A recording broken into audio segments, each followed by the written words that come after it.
Hi అండి. ఎలా ఉన్నారు? ఈరోజు టాపిక్ అయితే అందరికి ఇష్టమైంది. నాట్ ఓన్లీ లేడీస్, జెంట్స్ కూడా ఇష్టమేనండి. ఎందుకు అంటే లేడీస్ అందరికీ గోల్డ్ ఇష్టం అని చెప్పేలా ఎంత నిజమో, అబ్బాయిలు కూడా చాలా మంది గోల్డ్ ఇష్టపడతారండి.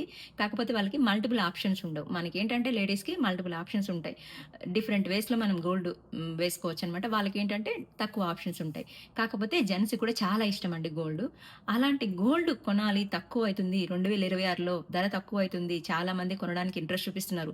కొనేది మీరెలా? ఆభరణంలా కొంటున్నారా? ఇన్వెస్ట్‌మెంట్ కోసం చూస్తున్నారా? దీని గురించైతే ఈరోజు వీడియోలో షేర్ చేసుకుందాం అనుకుంటున్నాను.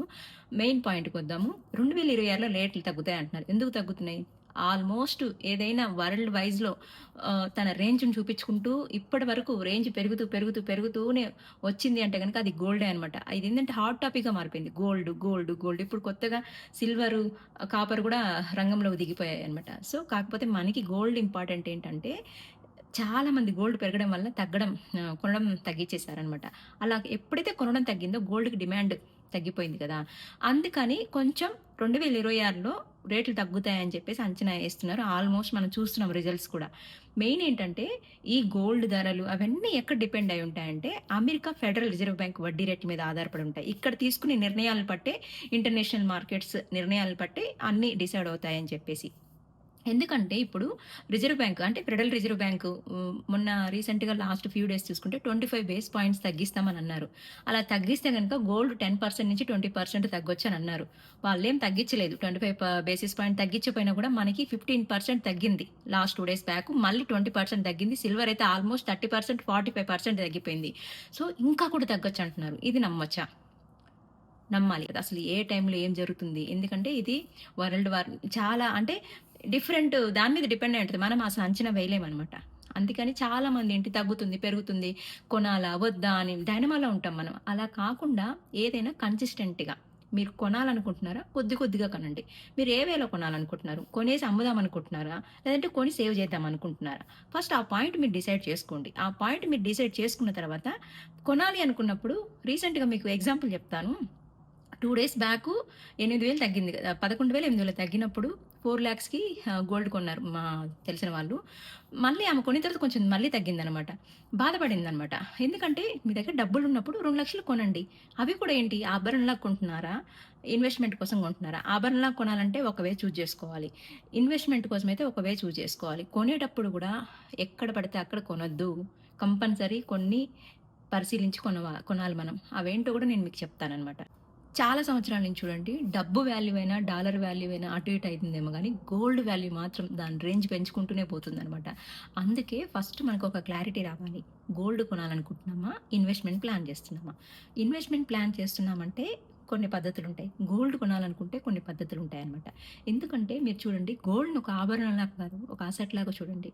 చాలామంది లేడీసు హస్బెండ్స్‌కి తెలుసో తెలియకో ఈరోజు ఒక అసెట్‌నైతే ఏర్పరచుకున్నారు. ఒక హై రేంజ్‌లోనే ఉన్నారు వాళ్ళు. చాలామంది జెంట్స్ క్రిప్టోలో పెట్టుంటారు, షేర్ మార్కెట్‌లో పెట్టుంటారు. ఓకే. అవి కూడా అప్ అండ్ డౌన్ అవ్వచ్చు. కాకపోతే ఏది అంటే కొన్ని టైమ్స్‌లో కొన్ని డెసిషన్స్ కరెక్ట్ అంటాం గదా! ఈ టైంలో గోల్డ్‌కి దాని విలువ, దాని వాల్యూ నిరూపించుకుందనమాట.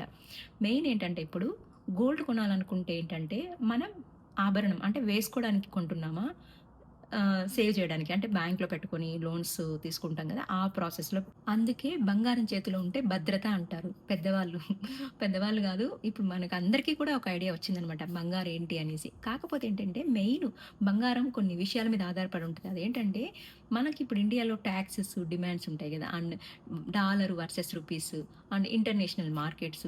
డాలర్ వాల్యూ స్ట్రాంగ్‌గా ఉంటే గూడా బంగారం వాల్యూ పెరుగుతదనమాట. అండ్ రూపీ వాల్యూ డౌన్ అయితే గూడా బంగారం వాల్యూ పెరుగుతదనమాట.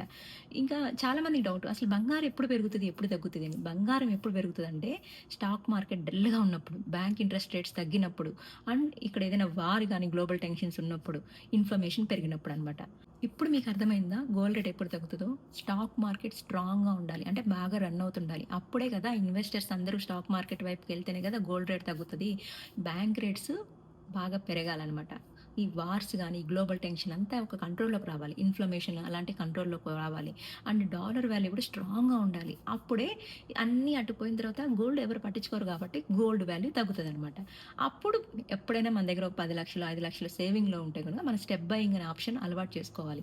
ఒక్కసారిగా ఉంది కదా అని చెప్పేసి అన్ని దాంట్లో పెట్టేయకూడదు. Next day తగ్గొచ్చేమో. ఏందంటే ఇవి కొన్ని ఆహ్ ఉంది. దాని గురించి కొన్ని ఫార్ములాస్ ఉంటాయి. మనకి అసలు యాక్చువల్ డీప్ ఏం జరుగుతుందో తెలీదు. కాకపోతే అందరూ న్యూస్‌లో తగ్గుతది, పెరుగుతది, తగ్గుతది అన్న ఏది ఎలా ఉన్నా కూడా మన పాయింట్ ఆఫ్ వ్యూలో మనం చూడాలి. స్టెప్ బయింగ్ అనేది అలవాటు చేసుకోవాలి. తగ్గితే ఏంటి, పెరిగితే ఏంటి. గోల్డ్‌ని 3 టైప్స్‌లో చూస్తాం కదా! ఏంటంటే 18K, 22K, 24K. 18K అంటే అది డైలీ బేసిస్. ఇంకా అది కొన్నాం రఫ్ అండ్ టఫ్ యూజ్ చేయాలి. అది రిటర్న్ చేసినప్పుడు అది పెద్ద ప్రాబ్లమ్ కాదు. 22K కూడా ఏందంటే 91.6 ప్యూర్ అనమాట. మళ్ళీ మనం ఆభరణం రీప్లేస్ చేసినా కూడా 91.6 మనకొస్తదనమాట. అందులో ఇంక మేకింగ్ చార్జెస్, జీఎస్టీ వేస్ట్ అయిపోయినా కూడా ఆఫ్‌కోర్స్ ఒక ఆభరణం కొని మనం యూజ్ చేసాం, మన సాటిస్ఫాక్షన్ మనకుంది అనుకుంటే 22కి వెళ్ళిపోవచ్చు. ఎందుకంటే చాలామంది చూడండి ఒకసారి ఏసిన ఆభరణం ఇంకోసారి వేరనమాట. అలాంటి వాళ్ళు ఎక్కువ డబ్బులుంటే గనక ఆభరణం కొనేసి బాగా యూజ్ చేస్తా ఉంటారనమాట. ప్యూర్ వచ్చేసి మనకి 24 క్యారెట్. మనం ఇంక ఇన్వెస్ట్‌మెంట్ పర్పస్ ఎళ్ళాలి, వాళ్ళ దగ్గర మనీ ఉన్నాయి, వాళ్ళకి బ్యాంకులు, ఈ డిజిటల్ గోల్డ్, ఫిజికల్ గోల్డ్ ఏం తెలియవనుకుంటే కంపల్సరీ 24K కాయిన్స్, బార్స్‌కెళ్ళిపోవాలి. ఇలాంటోళ్ళు ఏం చేస్తారంటే బ్యాంక్‌లోకెళ్తే కంపల్సరీ గ్రామ్ 15,000 ఉన్నా గూడా 12,000 వీళ్ళకి పడిపోవాల్సిందే. అదే చూడండి 91.6 మనం గోల్డ్ తీసుకెళ్తామా, దాంట్లో రాళ్ళంటారు, మెరుగులంటారు, పాలిష్ అంటారు. ఫైనల్‌గా తగ్గిచ్చేస్తారు. అంతేగాని కాయిన్స్ గానీ, బార్స్ కానీ మీకు తగ్గించాల్సిన ఆప్షన్ లేదు. ఎందుకంటే వాళ్ళు చెక్ చేసుకుంటారు కాబట్టి దాంట్లో ఏం తగ్గియడానికి ఆప్షన్ లేదు. నిజంగా మీకు ఒక లోన్ పర్పస్ కానీ, ఇన్వెస్ట్‌మెంట్ పర్పస్ కానీ వెళ్ళాలి అనుకుంటే కనుక 24K కరెక్ట్ అండి. ఇంకా చూడండి చాలామంది దీంట్లో మెయిన్ మీరు కొన్ని గమనించాలండి. గోల్డ్ కొనేటప్పుడు చాలామందికి చాలా రియల్ టైమ్ ఎగ్జాంపుల్స్ ఉన్నాయి. నేను నా సర్కిల్‌లో చాలా మందిని చూసాను. పల్లెటూరులో చాలా మంది గోల్డ్ కొంటారు. అంటే గోల్డ్ కొనొద్దని చెప్పట్ల. కొనే ముందు మాత్రము హాల్‌మార్క్ చెక్ చేయండి. జీఎస్టీ ఎంత? ఆ రోజు మేకింగ్ చార్జెస్ ఎంత? బ్యాక్ బై పాలిసీ ఉందా లేదా? చాలా గోల్డ్ షాపుల్లో ఒకసారి ఇస్తే మళ్ళీ బ్యాక్ బై కొనేటప్పుడు వేరే ఆప్షన్ ఉంటది. అలా కాకుండా బ్యాక్ బై పాలిసీ ఉందా లేదా? అది చూసుకోండి. అండ్ మీరు బిల్లు లేకుండా మాత్రం గోల్డ్ కొనొద్దు. నేను పెద్దవాళ్ళకి చెప్తున్నాను. డబ్బులున్నాయని చెప్పి చాలామంది పాపం లక్షలు, లక్షలు దాచిపెట్టుకుంటారు. వడ్డీలకి ఇచ్చేసుకుంటారు. వాళ్ళు డబ్బులు రాగానే గోల్డ్ షాప్‌కెళ్ళిపోతారు. అంటే నేనేదో మోసం చేస్తారని చెప్పట్లేదు. మనం జాగ్రత్తగా ఉందామని చెప్తున్నాను. కంపల్సరీ హాల్‌మార్క్ చెక్ చేయండి. చిన్న, చిన్న షాపుల్లో కొనేటప్పుడు కొన్ని బిల్లు అది కంపల్సరీ మెయింటైన్ చేయండి. మెయిన్ అయితే అది. చాలా వరకు గోల్డ్ గోల్డ్ ఉంటే గనక సేఫ్ అనమాట. ఎలా అంటే మీరు దీన్నేంటంటే డిఫరెంట్ వేస్‌లో స్టోర్ చేసుకోవచ్చనమాట. ఇప్పుడు చూడండి చాలా వచ్చేసాయండి. ఓన్లీ గోల్డ్ కొనేసి బ్యాంక్‌లో పెట్టేయడం ఆప్షనే కాదు. దీన్ని ఫిజికల్ గోల్డ్ అనొచ్చు, డిజిటల్ గోల్డ్ అంటారు, గోల్డ్ ఈటీఎఫ్స్ అంటారనమాట. గోల్డ్ ఎక్స్‌చేంజ్ ట్రేడ్ ఫండ్ అనమాట. ఇప్పుడు కొత్తగా ఎస్‌జీబీ వచ్చింది. సవేరన్ ఆహ్, బాండ్స్ అనమాట. ఆ చాలా టైప్స్ ఉంటాయి. అది ఇంకా వెళ్ళాలంటే పెద్ద స్టోరీ అనమాట. కాకపోతే లాంగ్ టర్మ్‌కి మీరు గోల్డ్ ఈటీఎఫ్స్ కానీ, ఎస్‌జీబీ చాలా మంచిదనమాట. ఎందుకంటే అదొక ఆహ్, షేర్ మార్కెట్ లాగే ఉంటదనమాట.